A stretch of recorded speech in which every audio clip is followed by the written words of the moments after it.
안녕하세요. 드림정류장 김희영입니다. 네, 오늘도 역시 지난 시간에 이어서 음, 더 하모니, 조화로운 인생 가지고 왔습니다. 지난 시간에 제가 진정한 부를 이루는 5가지의 절대 조건이 있었잖아요. 금전의 풍요, 관계의 풍요, 정신의 풍요, 육체의 풍요, 영혼의 풍요. 네, 우리는 이 5가지 조화를 이루고 있다면 좀 더 풍요롭고 행복한 삶을 만들 수 있다라고 지난 시간에 말씀드렸잖아요. 그래서 오늘은 첫 번째 금전의 풍요에 대해서 여러분들과 이야기를 나눠볼까 합니다. 네, 여러분들, 여러분들한테는 돈이란 어떤 존재인가요? 저는 사실 없어서는 안 될 존재라고 생각을 해요. 네, 없어서는 안 될 존재. 그래서 돈은 내가 먹고 마시는 물과 산소와 같다라고 표현을 하고 싶습니다. 여러분들은 어떤 존재인가요? 여러분들한테는. 사실 굉장히 중요한 존재라고 생각을 해요. 아까 이 5가지 조건들 중에서 5분의 1에 지나지는 않지만 가장 기본적인 거, 이 5가지가 사실 다는 하나하나 중요하지 않는 게 없어요. 그렇지만은 돈은 그 정도로 저한테 굉장히 우리들한테 중요한 것 같아요. 사실 우리가 아침에 출근하고 또 하기 싫은 거 하고 또 어떤 희생을 감수하고 이런 것들 전부 다 돈을 벌기 위함이잖아요. 그래서 좀 더 우리는 돈과 친해지려고 많은 노력을 하고 있고 부자가 되기 위해서 왜 내가 하고 싶은 거, 갖고 싶은 거, 되고 싶은 거 이러한 꿈을 꿀 수 있는 것도 돈이 있어야 할 수 있는 거고 또 하나는 내가 아무리 많은 사람들한테 선의를 베풀고 싶어도 내가 가진 게 없으면 줄 수가 없죠. 마음만 줄 수 없잖아요.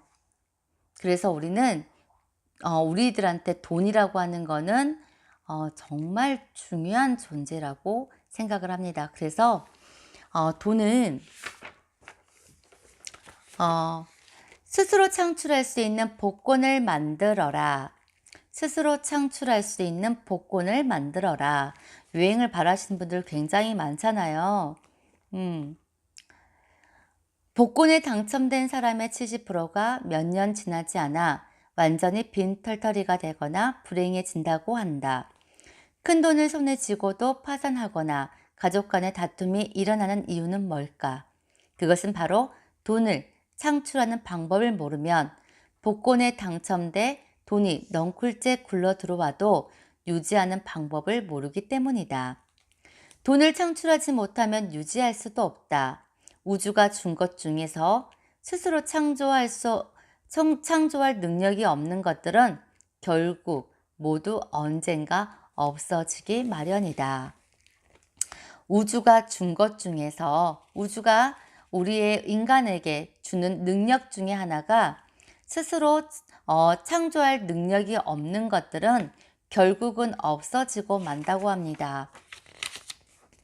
어떤 사람은 카지노에서 100만 달러를 따고도 몇 년 뒤 노숙자가 되기도 한다.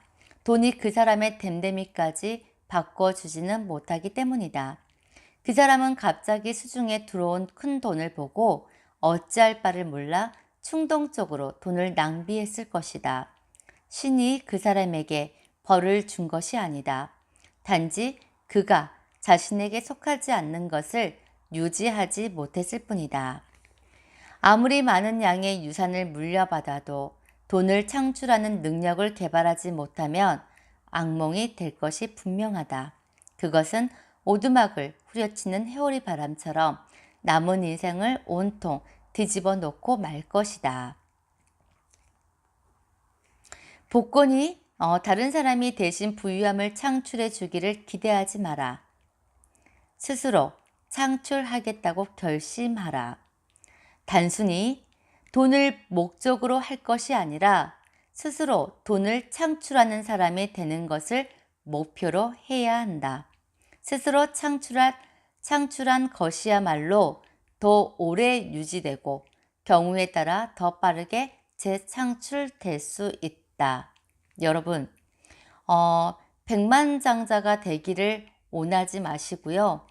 백만장자가 될 수 있는 우리는 능력을 원하세요. 네. 이 지구에 떠다니는 엄청난 돈의 바다에서 무한한 돈의 흐름을 이용하라. 그러면 싸구려 복권을 긁는 일에 신경을 쓰지 않아도 될 것이다. 복권 따위는 잊어라. 그리고 스스로 창출할 수 있는 복권을 만들어라. 네. 사실 자랑은 아니지만 제가 만약에 제가 영업을 지금 13년째 하고 있는데 13년 동안을 하면서 굉장히 고객들에게 정확한 지식을 전달하려고 노력했고 또 그분들에게 소통하는 방법 그리고 인간관계 이런 것들을 저는 정확하게 알고 있기 때문에 제가 지금 아무것도 없이 빈털터리가 된다 하더라도 아니면 제가 먼 타지 아무것도 제로인 상황에서 아무도 모르는 곳에 타지에서 데려다 놔도 저는 1년 만에 다시 만들어낼 것 같아요. 네. 어떻게 보면은 저의 시간의 노력 끝에 얻어진 결과이기도 하지만은 여러분들도 그냥 막연하게 내가 거저 먹으려고 하지 말고 날로 먹으려고 하지 말고 그 능력을 갖추세요. 만약 백만장자가 되고 싶다면 백만장자의 어려움을 감당할 준비가 되어 있는지 한번 자문해 보라. 보상에는 항상 대가가 따르는 법이다. 이 세상에 존재하는 다른 모든 것들과 마찬가지로 돈 역시 양극의 법칙, 즉 이중성에서 벗어날 수 없다. 어둠 없이는 빛도 있을 수 없고 책임 없는 돈도 없다. 네. 예전에 제가 그런 말을 한 적이 있는데 이 세상에 존재하는 모든 물질에는 양과 음의 조화가 있는 것처럼 어둠이 있으면 빛도 있고 내가 돈이 있으면 그만한 대가를 치를 수 있는 능력 그리고 희생 네 이런 것들도 있는 거죠.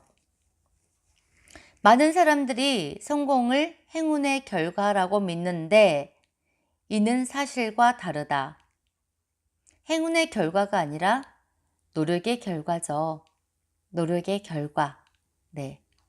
금전적으로 부를 창출한다는 것은 위험을 감수할 수 있는 용기와 모든 일을 당당하고 세세하게 처리할 수 있는 의지, 끈기, 책임감 등을 갖춰야 한다는 것을 의미한다. 그런데 이런 일은 누구나 할 수 있는 게 아니다. 여러분, 금전적으로 부를 창출한다는 것은 위험을 감수할 수 있는 용기, 그리고 모든 일을 당당하고 세세하게 처리할 수 있는 의지, 끈기, 책임감 등을 갖춰야 한다는 것을 의미한다고 해요. 그런데 이런 일은 누구나 할 수 있는 게 아니라고 합니다.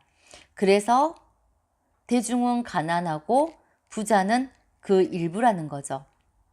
네. 여러분들은 대중에 속하실 거예요? 아니면 그 일부 10%에 속하실 거예요? 네. 인간은 크게 현재 지향형과 미래 지향형으로 나눌 수 있다.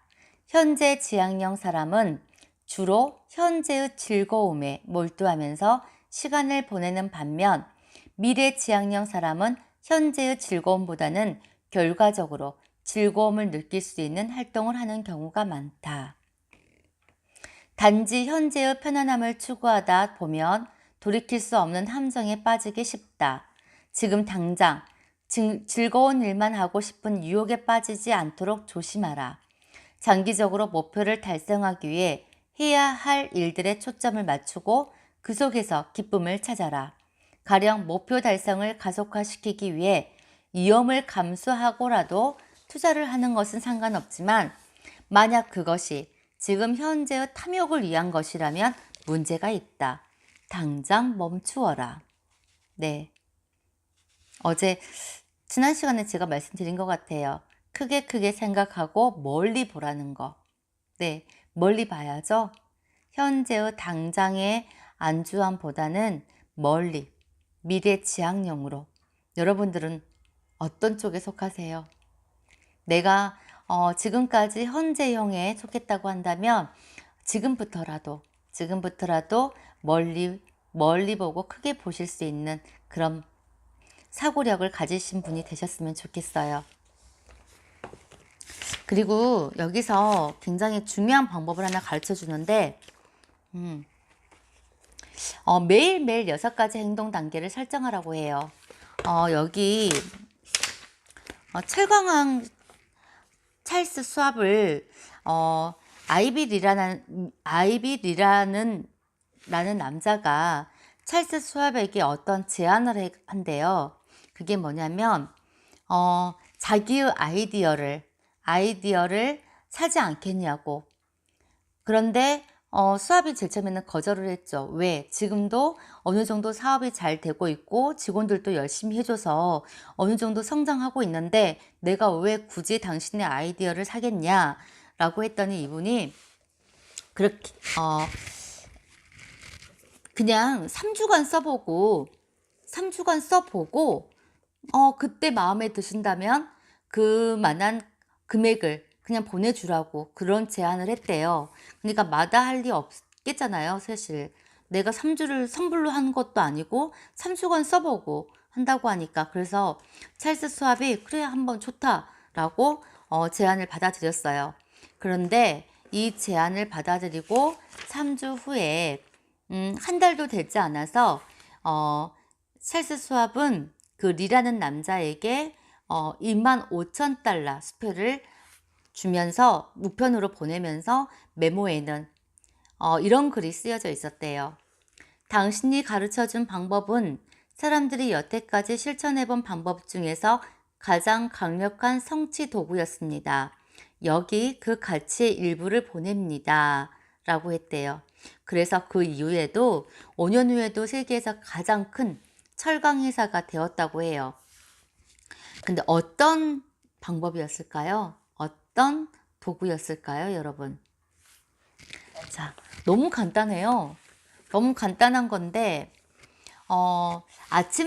아침이든 저녁이든 여러분들께서 조그마한 메모장에다가 1부터 6가지, 그러니까 하루에 내가 꼭 해야 할 일들 6가지를 적는 거예요. 네, 6가지를. 내가 그날 꼭 해야 할 6가지. 그리고 순서를 다시 바꾸는 거예요. 어떤 순서인가? 어떤 순서를 바꿔야 되는지 여러분들 아세요? 가장 중요한 순서. 가장 내게 있어 중요한 거. 중요한 거를 순서대로 다시 바꾸는 거예요. 그 6가지를. 네. 그리고 나서 첫 번째가 끝나기 전에 두 번째로 절대 넘어가면 안 돼요. 네. 첫 번째 끝내고 나서 그 다음 두 번째로 넘어가고, 그러니까 중요한 일 순서대로 적어 놓고 첫 번째, 두 번째, 세 번째 순서대로 실행을 한 다음에 만약에 내가 그 시간적에 하루에 5번째, 6번째를 하지 못했어. 그랬을 때는 다시 이월시키는 거예요. 그 다음 날로. 그리고 나서 그 다음 날의 첫 번째가 전날의 5, 6번째가 되겠죠. 그렇게 해서 가장 중요한 일. 왜? 어느 책에서 내 시간이 만약에 항아리라고 생각을 한다면 거기에 돌멩이와 자갈과 모래 이 셋 중에 어떤 걸 먼저 넣겠냐라는 거예요. 어떤 것으로 채우겠냐는 거라는 그런 문장이 나오거든요. 제가 말을 자꾸 버벅대네요. 네. 돌멩이는 어떤 걸 의미하냐면 내 시간에서 내가 주어지는 가장 중요한 것을 돌멩이라고 칭하고, 자갈은 그 다음 순서, 그 다음에 모래는 중요하지 않는 거. 이게 이 세 가지 돌멩이거든요. 근데 여러분들이 만약에 그 항아리에 돌멩이, 자갈, 모래 순으로 채워야 된다고 한다면 어떤 것부터 채우겠어요? 당연히 가장 중요한 돌멩이를 채우겠죠. 그 다음에 자갈을 넣고 그 다음에 모래를 넣을 거 아니에요. 근데 대부분의 사람들은 뭐가 중요한지 잘 몰라요. 네, 내 인생에서 정확한 계획이 없으면 뭐가 중요한지를 몰라요. 그렇기 때문에 가장 사소한 일, 하지 않아도 되는 일에 시간을 낭비할 수 있는 경우가 많죠. 여러분들, 오늘부터라도 꼭 가장 중요한 일, 내가 하지 않으면 안 되는, 이게 돈이 되는 거고, 사실 내가 모든 일은 지금 현재는 내가 그 부유함을 다 갖지 못하고 있고 성공하지 못하고 있다면 먼저 나는 1%의 돈이 되는 1%에 집중을 해야 되거든요. 내 목표에 달성할 수 있는 그 무엇에 집중을 해야 되는데 그거와 연관된 가장 중요한 일, 그걸 먼저 해야 된다는 거예요. 이것저것 뒤죽박죽 막 하지 말고요. 예전에는 제가 그랬어요. 저도 정말 무지하게 살았던 게 뭐냐면 뭐가 중요한지 모르고 그냥 이것들을, 이 많은 업무들을 한꺼번에 하려고 굉장히 머리가 터져버릴 정도로, 이게 왜 이거 하고 있다가 갑자기 전화 오면 또 이거 하게 되고, 이걸 마무리를 못하고 나서 하기도 전에 뭐 어떤 연락을 오게 되면 또 그걸 해요. 근데 하다 보면은 또 이거 첫 번째 거를 또 잊어버리거든요. 그 놓치는 경우가 굉장히 많았어요. 이게 정말 뒤죽박죽 너무 분주하게 살았죠. 이게 정말 계획 없이 살다 보니까 하루 일과 업무는 남들보다 더 많은 일을 하고 있는데 똑같은 성취감은 똑같은 거야. 만약에 여러분들께서도 굉장히 중요한 일 먼저 하고 그 다음 순서대로 딱딱딱 정렬 있게 한다면, 이게 습관화가 된다고 한다면 굉장히 여러분들이 큰 성과를 누리지 않을까라는 생각을 합니다. 네, 17분. 네네. 이 정도 적당한 것 같아요. 오늘도 여러분들에게 조금 잘 여러분들에게 전달이 됐는지 모르겠어요. 그러니까 그래도 열심히 나름대로 최선을 다했다고 생각해 주시고 안녕히 주무시고 내일 또 뵙겠습니다. 안녕히 계세요.